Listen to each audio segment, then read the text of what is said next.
And if you looked at, on an annual basis, the amount of sun that hits the Earth, it's 5 times as much as the total fossil fuel resources that we know of on the right side. So you're saying that little brown wedge is equal to all the renewable? No, the little wedge here is showing the wind, biofuels, geothermal, the potential of terawatt hours that, there's only so much wind. If we were to totally capture it, that's how much energy you get out of it. If we were to totally capture all of the sun, if we covered the whole Earth with one big solar panel and generated all that power, it would be 5 times the power of the total known oil and coal and tar sands and uranium and natural gas in the Earth.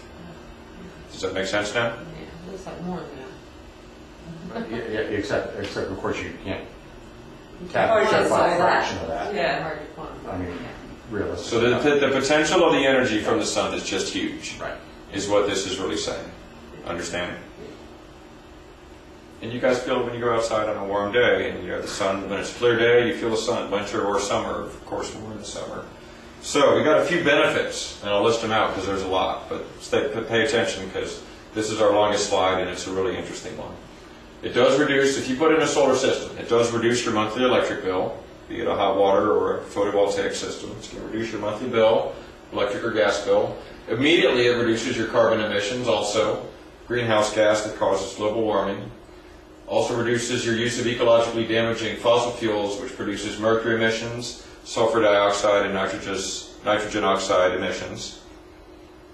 It gives you energy independence and security because it helps stabilize the power grid, reduces our dependence on foreign sources of energy, and you really become your own power producer.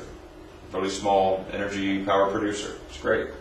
It's a unique investment because you're buying the system for the energy up front, and then you're getting free energy, and the investment increases in value over time.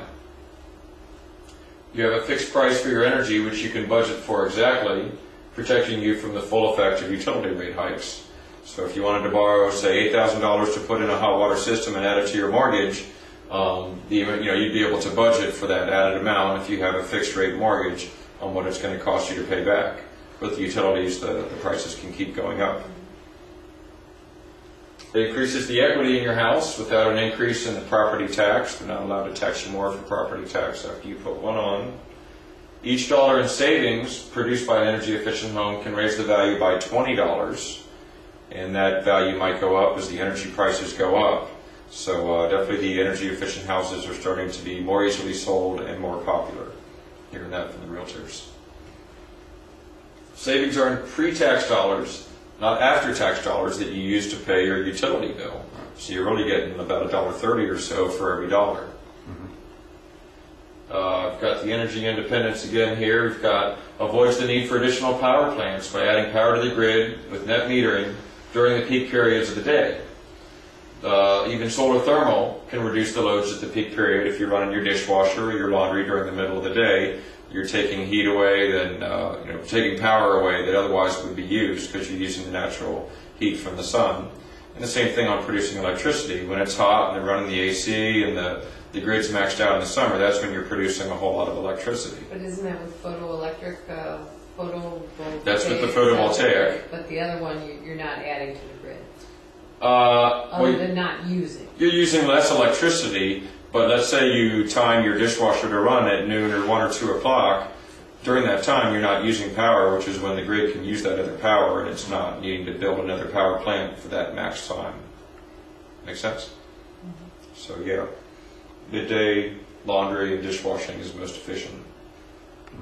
Creates local jobs, and it keeps dollars in the local economy instead of increasing our trade deficit. Every dollar spent on solar will ultimately lower the price in the future, the opposite of every other current fuel source. Of course, the more oil we use, the higher the price goes, but with solar it gets cheaper as we use more of it. I'll talk more about the experience curve and the price coming down.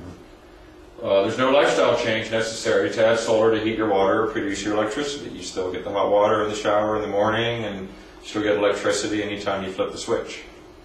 Pretty cool. Also, there's a renewable energy credit market that's coming soon for photovoltaics, where they hope to be able to aggregate a year or up to a 15 years worth of the carbon offsets and kind of the green value, and be able to sell that green value where the owner of the system would get some credits and possibly dollars. Passive solar, first we'll talk about passive solar and then we'll talk about active solar, which is the hot water and the photovoltaic. Passive solar is using glass and mass to absorb heat from the sun. The space gets less hot during the day and later the heat's released in the cool evenings. If we had a south-facing wall and we had windows here and a nice area of mass, in the wintertime the sun could come in and heat the mass in a big distributed area and help to heat up the space.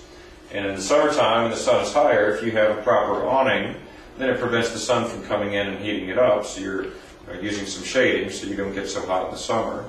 So that's passive solar. I'll show you a diagram in just a minute. There's no moving parts to it. It's inexpensive because there are no moving parts.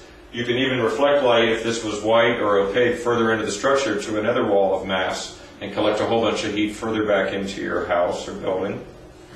And ideally 2 to 4 inches of mass is the size that you want for collecting the heat energy from the sun. And you've got to be oriented pretty close to south to make that work.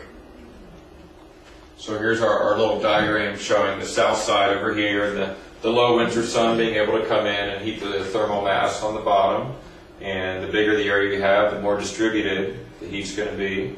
And they call the awning here the control, the shade, so you can see the summer sun doesn't get in. Understand?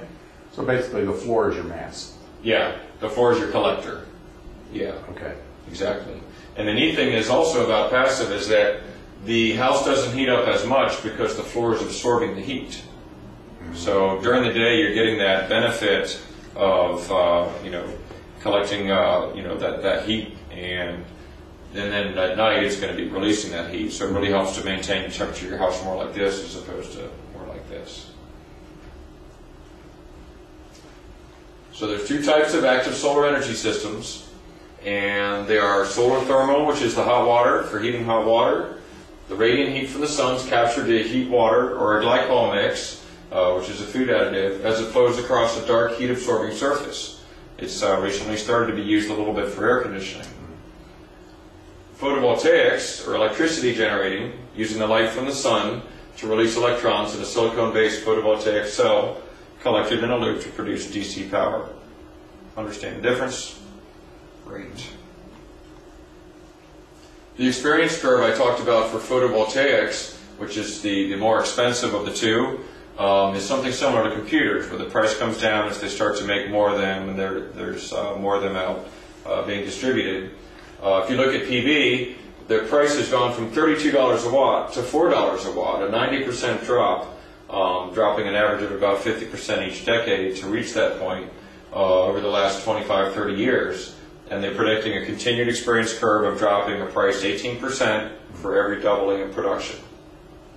So a lot of the electronics giants like Sharp, Sanyo, Kyocera, and SunPower are producing the semiconductors, and they're going to be leaders in the field. There's a company in Colorado called AVA Solar that expects to start production this year of low-cost panels under $1 a watt instead of about $4 a watt where they're at now. And they don't have to. I'm sorry? This current year? This coming year. This current year, at the end of the year is when they expect to start production. So we will be able to purchase it? I didn't say that. The last time something like this happened, Germany bought the first 18 months worth of production. So, not a guarantee. I'm certainly going to be trying to get my hands on them, but so would a lot of people. And that's the challenge. Also, they could choose to charge $4 a watt, just like somebody who replaces oil could choose to charge $4.50 a gallon if they want. But ideally, they'll price it somewhere lower and underneath it.